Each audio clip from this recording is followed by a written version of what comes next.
Halo Jabro Tim. Ada sesuatu yang lagi rame nih. Lu harus kasih dia kesempatan lagi. Di atas kertas lo semuanya harusnya menang. Ada bahasan yang paling ditunggu-tunggu. Oke, semua udah kita bahas, Ji, tapi kayaknya nggak afdol kalau kita nggak bahas perkembangan pemain timnas kita, terutama yang main di luar negeri. Yoi, kita buka dari Ole Romeni. Karena si paling timnas ini kita membahas yang dia sudah dipastikan menjadi warga negara Indonesia setelah kemarin diberitakan di mana-mana, dan dia bisa akan pulang kampung bersama Marcelino. Dan kita akan masuk timnas nih.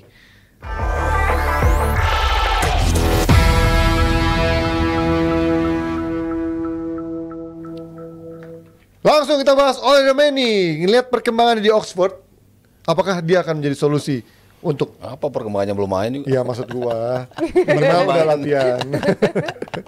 Kan udah main kemarin sekali kan, yang menjadi main mengganti, terus yang kemarin juga main sempat ada menit bermain ya walaupun masih tipis. Iya, belum starter ya. Gue itu apa ya? Ini Ole Romeni dari Utrecht kan? Iya. Iya, golin 2 lagi buat Utrecht. Pasti gue dukung dong. Ya, iya pasti pengacara. Cuman gue harus objektif ya. Iya. Gue baca, gue nggak tahu bener atau enggak. Katanya Pak Sumarji bilang dia pemain grade A. Wih. Nah itu gue masih Masa iya Greta? jujur gue ragu. Walaupun gue harap Pak Sumarji bener. Kalau statement itu seandainya benar dari Pak Sumarji, jangan dipelintirkan, media kita biasa melintir-melintir. Tapi gue kalau dibilang Greta, kalau lu tanya gue bilang enggak. Sesuai dengan, tapi apakah dia sebuah nilai tambah di kita? Iya.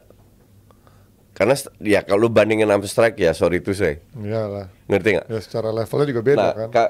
kalau Sorry itu seandainya saya dia lo bagusan siapa? apa? Sorry itu saya bagusan siapa? Dibanding strike. Ya bagusan Ole lah. Oh. Ya Sri kan belum pernah main di liga yang kompetitif gitu kan, yang maksudnya yang Di Brisbane aja rank Di paling Ado. papan bawah aja cadangan Di dia. Ado Den Haag. iya kan Itu cadangan, dan sekarang di Brisbane Liga Australia itu rank berapa liganya? 296 atau berapa? Itu pun di Brisbane itu paling bawah loh. Lagi paling bawah ya. Iya, betul. itu pun cadangan dia.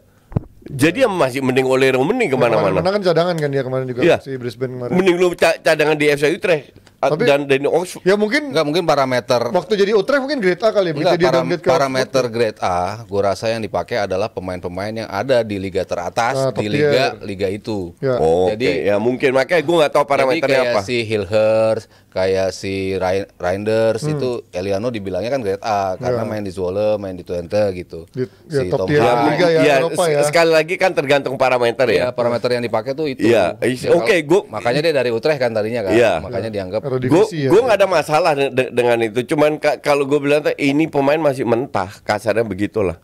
Ya. Tapi kalau dibanding dengan squad yang kita punya, ya nilai tambah. Jangan sampai fans kita semua berharap dia datang, dia cetak 2 gol tiap match. Yang nggak gitu juga. Tapi at least dia sebuah pemain yang bisa memberi nilai tambah lah. Iya, alternatif lain dibandingkan yang kita punya selama ini kan. Iya, Kan betul. selalu di rotate mau nggak Iya. mau harus menyertakan Ragnar dan Strike. Iya. Yang diganti kan 1 doang tuh. Karena kan 2 orang itu ya tetap dianggap yang terbaik dibandingkan yang ada di sini gitu kan. Makanya yang selalu diganti ya Witan lah, ya Yakob Iya, lah, betul. ya Malik Rizaldi, Egy ya di posisi-posisi itu doang salah satu. Sementara Ole ya selama kini kita cari pemain lain yang bisa nambah daya gedor kan, kita kan mencari itu kan. Iya. Nah, Nah, makanya- itu plus point banget. Makanya orang nungguin banget nih penampilan dia gitu. Tapi ya balik lagi, apakah dia langsung bisa bikin Iya. gol demi gol ya belum tentu juga. Iya. Dan kemarin Liga juga ya, di liga ngelihat ada Sananta, golnya keren banget kan yang dari kiri tuh flashing. Kira-kira flashing seperti itu sebenarnya dibutuhkan striker yang bisa flashing seperti itu depan kotak penalti, di depan gawang. Dan Sananta kira-kira punya chance lagi nggak di bawah Patrick Kluivert untuk besar, apakah memang Punya. dibanding Ole Romeni? Orat Mangun. Gue nggak bisa bicara, gue nggak pernah bahas ini sama Kluivert ya, tapi gue harap iya. Karena nomor 9 At least gue harap Sananta diberikan peluang lebih besar daripada sebelumnya. Iya, Nah kalau seandainya Romeni, cuman jadi masalah kan lu nggak banyak match dan semua match lu harus perform. Iya. Itu yang jadi masalah. Waktu itu Nggak bisa. musuh terbesar PT Kluivert itu waktu. Dan Nggak bisa dan, eksperimen dan juga ya. gamenya masukin semua gitu. Iya, yang nggak bisa eksperimen juga sih memang. Iya. Dan ya kalau Sananta dan striker-striker lain ya yang ada Ada di nomor Liga 9 ya 1 karakternya. emang golnya bagus-bagus juga kalau kita bicara di Liga 1 gitu kan. Cuman kan ya kita harus lihat levelnya juga. Tapi ya Sananta dari muncul awal di PSM lalu di SEA Games, juara SEA Games, gue bilang nih one of the striker yang menurut gue ya paling punya atribut lengkap gitu kan. Janjikan lah di liga lokal lah ya. Badan gede, kemampuan nyium golnya bagus, bola atasnya juga bagus. Dibandingkan Dimas Derajat misalnya atau Fans MU lah gitu, Ramadan Hoki Sananta. Caraka gitu. Ya, gue tetap melihat Sananta Apa sebagai hubungannya lagi? yang kedua lah dibandingkan yang lain. Tetap gue ngelihat ya kalau dipanggil ya harusnya sih dia punya tempat ya untuk dipanggil di TC.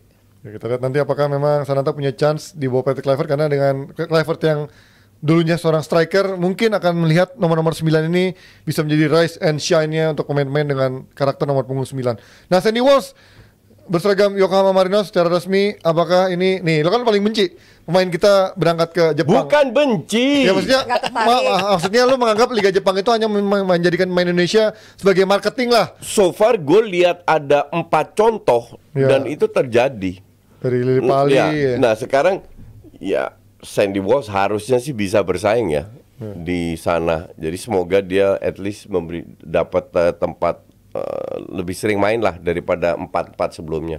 Ya, harusnya dengan CV-nya bermain di Liga Belgia, McHellen harusnya lebih bagus ya dibanding. Iya. Ya maksudnya dibanding Jepang ngelihat main-main yang dari Liga Indonesia daripada melihat Sandy Walsh yang main dari Liga Belgia, harusnya lebih memandang lah dibanding yang sebelum-sebelumnya. Iya, kesempatan itu ada. Dia pesaing utamanya tuh Ken Matsurga itu wakil kaptennya mereka. Iya, iya. Wakil kaptennya mereka main udah 132 kali buat Yokohama, ya dia memang pilihan utama di posisi itu. Susah dong kalau wakil kapten udah hampir pasti main Iya. sih, atau cuma super sub doang Nah, wakil kapten. si Sandi kan juga bawa CV lumayan kan, 128 kali main buat McHellen, crossingnya. Gue baru tahu kalau dia udah 29 loh. Iya. Gue kira masih 24-25 nih Kan Sandy. dia nunggu lama. Karena kan dia pas pandemi mau dimajuinnya kan. Lama dia Tapi bedanya. prosesnya lama.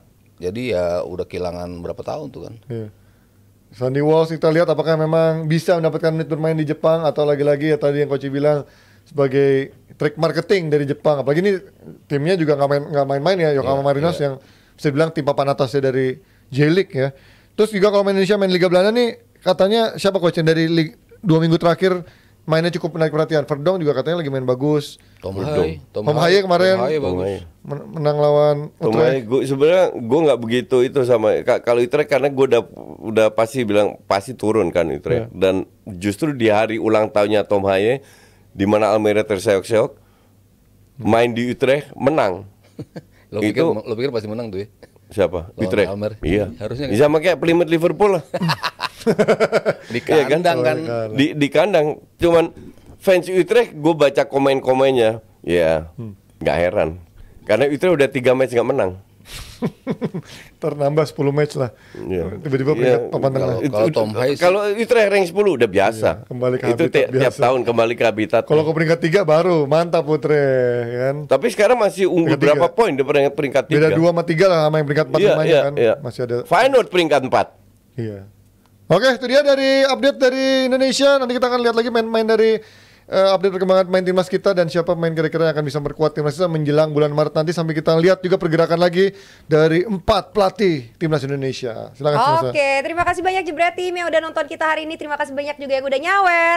Dan terima kasih untuk Awi dan juga PT Mitsindo Visual Pratama. Jangan lupa Jebret Tim saksikan Oke Sih dan juga DPI Muda besok. Sampai ketemu, dadah. Dadah.